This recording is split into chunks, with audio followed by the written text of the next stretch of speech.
BA द्वितीय वर्ष के समस्त विद्यार्थियों, पिछले व्याख्यान में हमने कवि भूषण के पदों की सप्रसंगी व्याख्या देखी। आज भी हम कवि भूषण के ही पाठ्यक्रम के जो शेष पद हैं उन शेष पदों की हम व्याख्या करने जा रहे हैं। सप्रसंग व्याख्या हम करेंगे। उससे पहले हम उन पदों को देखें। जो पहला इनका जो 7वां पद है वह इस तरह से है। सोंधे के आधार किस मिस जिनको आहार, 4 अंक लंक मुख चंद के समानी है। ऐसे आरी नारी शिवराज वीर तेरे त्रास, पायन में छाले पर काय कुमलानी है। गिरसम की तपति की विपत्ति न कान सुनी, कंज की कलिसी बिनु पानी मुरझानी है। तोरी की छरासों अच्छे राशि यो निचोरी, कहे तुमने कहे ते कंठ मुक्ता में पानी है। ये कवि भूषण का पद है और इस पद के अंतर्गत यहाँ गेयता का गुण हम देख सकते हैं। इसको गाया भी जा सकता है बहुत ही अच्छे तरीके से। और सोंधे का यहाँ हम तात्पर्य लेंगे सुगंधित पदार्थ से। आहार भोजन, 4 अंक लंक यानी 4 के अंक के समान कमर, पतली कमर का होना, सूक्ष्म कमर का होना, पतली कमर का होना। काय काया शरीर, तपती यानी गर्म या ताप से युक्त, न कान सुनी यानी कानों से नहीं सुनी अर्थात ध्यान न देने वाली। कंज यानी कमल को हम कंज कहते हैं। कंज कली यानी कमल कली। और छरा यानी अलगाव भेदभाव का होना। अक्षरा यानी अप्सरा। कहा था, कहे थे यानी कहा था। मुक्ता यानी मोती। और छुटकारा, मुक्ति मोती, मुक्ता का मतलब होता है मोती और छुटकारा भी इसका मतलब होता है मुक्ति होना। पानी जल इज्जत या आव। प्रसंग हम इसका ये लेंगे कि प्रस्तुत जो अवतरण है वो कवि भूषण के द्वारा विरचित पद है और इसमें वीर रस से इस पद को उन्होंने लिखा है। और इसमें वीर शिवाजी के शौर्य और पराक्रम की, अर्थात उनका शौर्य और जो पराक्रम इस तरह से था कि उसके शौर्य और पराक्रम को देख करके यहाँ शत्रु भयभीत हो जाया करते थे और शत्रु पक्ष का भयभीत हो गए उस शत्रु पक्ष का जो चित्रण है वो बड़े ही सुंदर ढंग से कवि भूषण ने अपने इस पद के अंतर्गत यहाँ अभिव्यक्त किया है। कविवर भूषण वर्णन करते हुए कह रहे हैं कि हे वीर शिरोमणि शिवाजी, जो शत्रु नारियां पहले सुगंधयुक्त पदार्थों का सेवन किया करती थी, जैसे किशमिश खाना, मेवों का आहार खाना, जिनकी कमर यहाँ बहुत ही पतली हुआ करती थी, मुख चंद्रमा के समान सुंदर हुआ करता था, ऐसी शत्रुओं की जो स्त्रियां हैं वो अब तुम्हारे भय के कारण यहाँ भयभीत है और अब वे वहाँ से इधर उधर भाग दौड़ रही है, छिप रही है। इस कारण उनके पैरों में छाले पड़ गए हैं और उनके सुंदर शरीर मुख मुरझा गए हैं। वे ग्रीष्म काल की तपती हुई दोपहर की भी चिंता नहीं करती है, अर्थात गर्मी के ताप को भी मजबूरी में वो सहती रहती है तथा कमल कली की तरह बिना पानी के ही वो मुरझाए रहती है, अर्थात प्यासी फिरती रहती है। वे आपसी भेदभाव को त्याग कर अप्सराओं के समान इस तरह निवेदन करती है कि तुम कहते थे कि पति की मुक्ति में अथवा पति रूपी मोती में ही आव या इज्जत है। भाव यह है कि तुमसे अपने अपने पति की मुक्ति के लिए वो प्रार्थना करती है। पहले पति की मुक्ति के लिए वो प्रार्थना क्या करती है कि तो हमारे जो पति हैं उन पति को तुम मारना मत, उनको मौत मत देना, इसलिए वो उनसे क्या कर रही है, प्रार्थना कर रही है। पहले सुख वैभव में जीवन तथा बाद में विपन्न दशा से ग्रस्त रहना, इस तरह शत्रु पक्ष की नारियों का जीवन वीर शिवाजी के पराक्रम के कारण बहुत ही चिंतनीय दर्शाया गया है। और इसमें पक्ष विपक्ष में वीर तथा भयानक रूप में योजना की यहाँ प्रशस्त योजना जो है वो बहुत ही सटीक जान पड़ रही है। प्रतिकूल दशा की सुंदर व्यजना यहाँ कवि भूषण ने अपने इस पद में व्यक्त की है। और इसमें अनुप्रास अलंकार है, श्लेष है, उपमा है, रूपक है, विनोक्ति है, पर्यायोक्ति अलंकारों का कवि ने इसमें प्रयोग किया है, जिसके कारण कवित्व छंद की जो यति गति और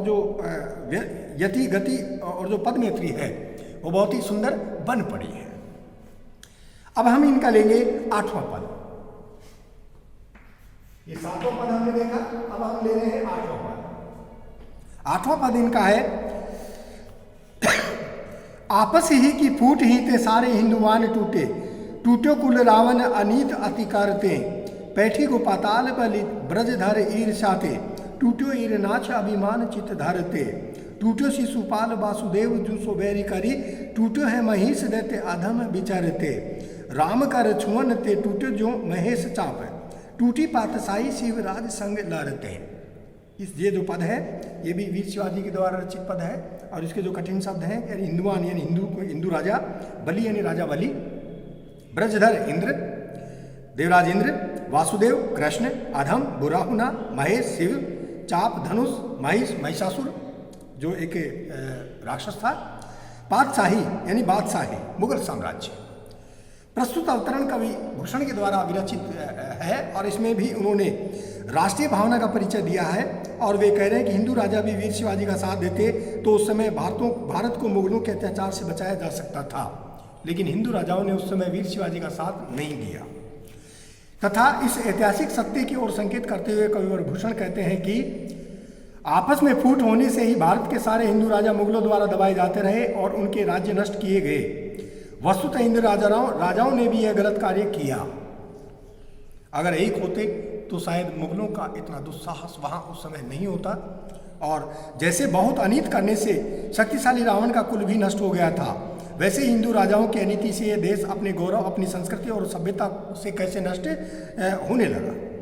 देवराज इंद्र से ईर्ष्या रखने पर दैत्यराज बलि को भी पाताल में जाना पड़ा था और अपमान करने से हिरण्याक्ष या दैत्यराज हिरण्याकश्यप का भी विनाश हुआ था।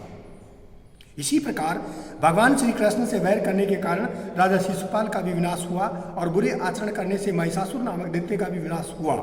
कवि का यहाँ ये भाव है कि आपसी फूट, ईर्ष्या, झूठा अभिमान, गलत आचरण और आपस में वैर रखने से बुराई होता है। इन्हीं दोषों के कारण भारत के हिंदू राजा मुगल साम्राज्य के द्वारा नष्ट किए जाते रहे हैं। भूषण कवि कहते हैं कि जिस प्रकार शिवजी का धनुष भगवान राम के हाथ का स्पर्श पाते ही टूट गया था, उसी प्रकार शिवाजी के साथ लड़ाई करने से औरंगजेब की बादशाही टूटने लग गई थी। अर्थात शिवाजी ने हिंदू जनता को संरक्षण प्रदान किया और मुगल साम्राज्य के बढ़ते प्रभाव को उन्होंने कम करने का कार्य किया। विशेष हम इसमें लेंगे कि शिवाजी की तुलना किससे की गई है, भगवान राम से की गई है और संकेत रूप में बताया गया है कि शिवाजी का विरोध करने से मुगल साम्राज्य का प्रभाव एकदम कम हो गया था। वीर शिवाजी ने विरोध किया था औरंगजेब का, इसलिए मुगल साम्राज्य का जो प्रभाव है वो भारत में हिंदू राजाओं में कम हो गया था। कवि ने इस ऐतिहासिक सत्य को बड़ी व्यथा के साथ उभारा है और उस समय अधिकतर हिंदू राजा आपस में लड़ा करते थे और मुगल बादशाह फूट डालो की नीति का सहारा लेकर उन राज्यों को अपने अधीन करता जा रहा था। जैसे अंग्रेजों ने अपनी नीति अपनाई कि फूट डालो राज करो, उसी तरह से औरंगजेब ने भी यहाँ उस समय हिंदू राजाओं में फूट डालो अर्थात उनमें हिंदू राजाओं में आपस की ही फूट पैदा कर दी ताकि उनको जीतना उसके लिए क्या हो गया, बहुत ही आसान हो गया। उन ऐसी देसी राजाओं में झूठा अभिमान और वैर विरोध रहने से भारत की राष्ट्रीय एकता, संस्कृति तथा सभ्यता को बहुत ही हानि उठानी पड़ी और अंतिम पंक्तियों में यहाँ शिवाजी को पूज्य भाव में यहाँ व्यक्त किया गया है और पौराणिक आख्यानों में भी इसकी ओर संकेत किया गया है, जिसमें पुनरुक्ति प्रकाश अलंकार है, अनुप्रास अलंकार है, दृष्टांत और उपमा अलंकारों का कवि ने इसमें प्रयोग किया है, जिसके कारण कवित्व मनहरण कवित्व छंद का जो नाद सौंदर्य जो है उसकी गेयता और पद मैत्री जो है वो वास्तव में बहुत ही प्रशंसनीय बन पड़ी है। अब हम लेंगे इनका 9वां पद, कवि भूषण का 9वां पद। भूषण भुजगेश की बेसंगिनी भुजंगिनी से खोदी खोदी खाती दी है दारुण दरन के बख्तर पाखरनी बीच धर्ष जात मीन पैरी पार जात पर वाह जो जलन के रया राव चंपति के छत्रसाल महाराज भूषण सके करी बखान को बलन के पछी पर छीने ऐसे परे पर छीने वीर तेरी बर छीने है खलन के। यानी भुजंगिनी सर्पणी, संगिनी साथ रहने वाली, दी है दीर्घ बड़ी, दारुण दलन भयंकर शत्रुओं का दल, पाखरनी घोड़े की ऊपर कमर पर पीठ पर कसी जाने वाली घोड़े की जीन, उसको पाखरनी कहते हैं। मीन मछली को कहा जाता है, पहली पार यानी पार पहुंच करके, दूसरी तरफ दूसरी पार पहुंच करके, प्रवाह करना, प्रवाह होना, पर छीने यानी पंख कटे हुए, पर का मतलब होता है पंख, बर श्रेष्ठ बलवान, खलन दुष्ट, प्रसंग हम इसका जब लेंगे तो ये कवि भूषण के द्वारा रचित पद है और इसमें छत्रसाल प्रताप से ये इसको लिया गया है। इसमें महाराज छत्रसाल के पराक्रम की इसमें कवि भूषण के द्वारा प्रशंसा की गई है। जैसे कवि भूषण कह रहे हैं कि हे रैया राव चंपती राय के सुपुत्र महाराज छत्रसाल, आपकी बर्छी तो बुझा रूपी सर्पराज की संगिनी सर्पनी के समान है। यह बर्छी रूपी भयानक सर्पनी शत्रुओं के शवों को गहराई तक खोद खोद कर खाती है, डसती है और वह शत्रुओं के कवच और लोहे की पाखड़ियों में इस प्रकार से धस जाती है जैसे मछली जल की प्रबल धारा को चीर कर पार चली जाती है। भाव यह है कि आपकी बर्छी सर्पनी की तरह विषाक्त और मछली की गति की तरह तीव्र है और उसके प्रहार से शत्रुओं का एकदम क्या हो जाता है, विनाश हो जाता है। कवि भूषण कह रहे हैं कि हे महाराज, आपके बल का वर्णन कौन कर सकता है। आपकी बर्छी ने दुष्ट शत्रुओं के बल को ऐसा क्षीण कर दिया है कि उनकी सेनाओं के वीर परकटे पक्षी की तरह सख्त होकर धरती पर पड़ गए हैं। इस प्रकार आपकी बर्छी ने दुष्ट शत्रुओं के बड़े बड़े वीरों को मौत की घाट उतार दिया है। विशेष में हम क्या लेंगे कि वीर गाथा कालीन चारण कवियों के अभिव्यक्ति का जो स्वर है ये इसमें दिखाई देता है और कवि जो भूषण है वो स्वयं वीरता के अवतार थे। इस कारण उनके प्रत्येक छंद में वीर भावों की सशक्त अभिव्यक्ति भी यहाँ देखी जा सकती है। अनुप्रास और यमक अलंकारों का चमत्कार इसमें देखने को मिल रहा है और भुजा को सर्पराज और बर्छी को सर्पनी के रूप में बतलाकर वस्तुत प्रेक्षा अलंकार विचारणीय यहाँ बन पड़ा है। कवित्व के अनुरूप पद योजना एवं नाद सौंदर्य इस पद के अंतर्गत यहाँ देखने को मिल रहा है। आगे हम लेंगे उनका 10वां पद, जो आपके पाठ्यक्रम का अंतिम पद माना जा सकता है और वो 10वां पद इस तरह से है। अति सौंदे भरी सुख मासु खरी मुख ऊपर आय रही अलके, कवि भूषण अंग नवीन विराजत मोतीन माल ही झलके, उन दौन की मनसा मन की नित होत नई ललना ललके, भरी भाजन बाहर जात मनो मुस्कान किंधो छवि की छलके। मनो जन जानो मनो मानो जहाँ प्रयुक्त होता है वहाँ हम उत्प्रेक्षा अलंकार का प्रयोग मानते हैं।